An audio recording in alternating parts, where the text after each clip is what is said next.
పక్షులకి వి అక్షరానికి మధ్య ఉన్న సంబంధం ఏమిటి? ఆకాశంలో ఉన్న పక్షులు వి ఆకారంలోనే ఎందుకు విహరిస్తాయి? సగం కొరికినట్టుగా ఉన్న యాపిల్‌ని కంపెనీ లోగోగా ఎందుకు సెలెక్ట్ చేశారు? ఆకాశంలో పక్షులు గుంపులుగా వెళ్ళడం మనం చూస్తూనే ఉంటాం.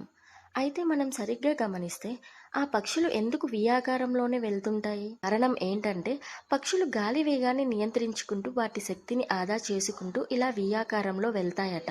అంటే ముందు ఉన్న పక్షి ఎగిరేందుకు రెక్కలు ఆడిస్తే దాని రెక్కల నుంచి వచ్చే గాలితో వెనుక ఉన్న పక్షి తన శక్తిని వాడుకుంటూ సులభంగా గాలిలోకి ఎగురుతుందట.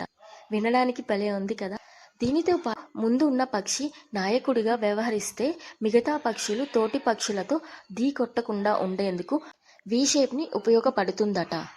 ఈ వి షేప్ని మిలిటరీ అవుట్ఫుట్ ఎయిర్ షోలో కూడా పాటిస్తున్నారు. దీన్నే ప్రపంచ దేశాలు వి ఫార్మేషన్ లేదా విగ్ ఫార్మేషన్ అని పిలుస్తాయి. మీకు తెలుసా యాపిల్ కంపెనీ లోగో సొగం కొరికినట్టుగా ఎందుకుంటుంది? దీనిపై వివిధ కథనాలు ఉన్నప్పటికీ ఒక ఇంటర్వ్యూలో ఈ లోగోను క్రియేట్ చేసిన జానఫ్ మాట్లాడుతూ యాపిల్ పండు పూర్తిగా ఉంటే కొద్దిగా చెర్రీ పండును పోలినట్టుగా ఉంటుంది. సో దానితో అందరూ కన్ఫ్యూజ్ అయ్యే ఛాన్సెస్ ఉంటుంది. అందుకే సొగం కొరికిన యాపిల్ను డిజైన్ చేసినట్టు తెలిపారు.